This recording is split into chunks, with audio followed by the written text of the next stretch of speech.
Hey everyone, Jamie from Mud Life Crisis here. Today, due to popular demand from my Periscope I did last night, I'm going to be doing a video on suspension trainer workout. A suspension trainer is something you've probably seen before. A lot of people call it a TRX. That's one of the brand names that's used for them. But basically all it is, and let me take you over there real quick, it's just a really long strap of webbing. That's all it is, just some webbing with a couple of handles on it, and those handles are attached just with a couple of clasps there to keep them in place. This allows you to change the length of the strap real quick, and I'll show you that while I'm working out today.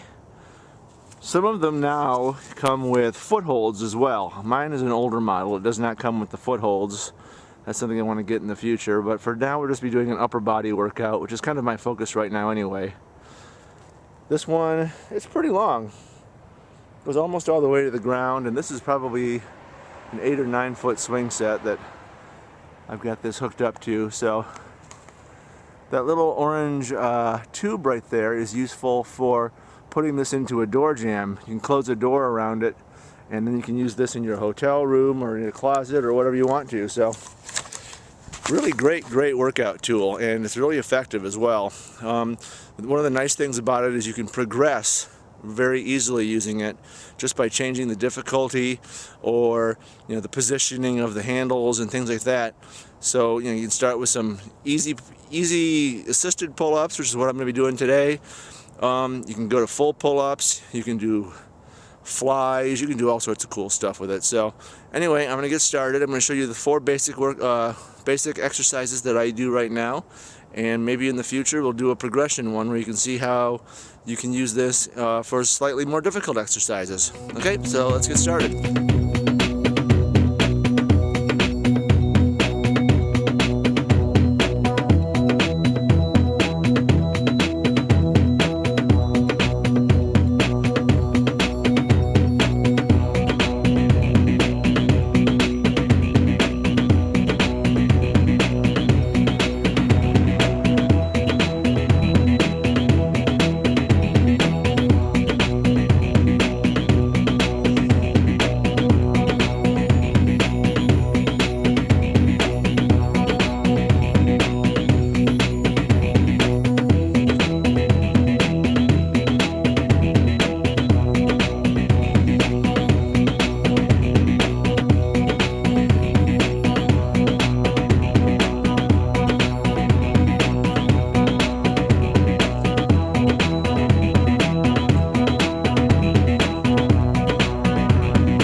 So that was my quick and dirty suspension trainer workout. You can see it's pretty effective. You can tell I had a little bit of problem with the swing set because the webbing kept sliding on it, so it took me a little longer to transition between exercises than I normally like. Usually I use it on a tree or something, but this is the lightest place I could find to do it at this time in the morning when I have time. The other thing I really like about it is that because of the webbing kind of shaking and everything as you're doing your exercises, you get a lot of the kind of the supporter muscles and supporter ligaments and tendons get into it a lot more because they're kind of holding the webbing in place while you try to use the major muscle groups to do the actual exercises. So I really love that. It makes it a very effective form of exercise. It really speeds up the process of strengthening you because of all of that extra work that those stabilizer muscles are doing. And you can do it anywhere. You can do it against a door. Close the door over that little orange tube on the webbing that I showed you. You can obviously do it in a tree. You can obviously do it in a swing set. There's a ton of places you can do it. They have models now that actually separate at the top, so you can have the two pieces of webbing be further apart. So you can have you can pull with your arms more apart. You can have your arms really close, like mine does. There's a whole bunch of options. So. Some of the models you can check out, there's TRX, that's kind of the standard. The one I have is from Lifeline USA. It's called a Jungle Gym for them. And there's a couple other models too. Just do a Google search for suspension trainer and you'll find what you're looking for. There are also, I know there's iPhone apps that have workout regimens. I'm sure there's more than that. There's a lot of gyms that use these things. So it's really a great way to improve your functional movement and functional strength. So until next time, this is Jamie Felrath from Mud Life Crisis, and go out there and get dirty.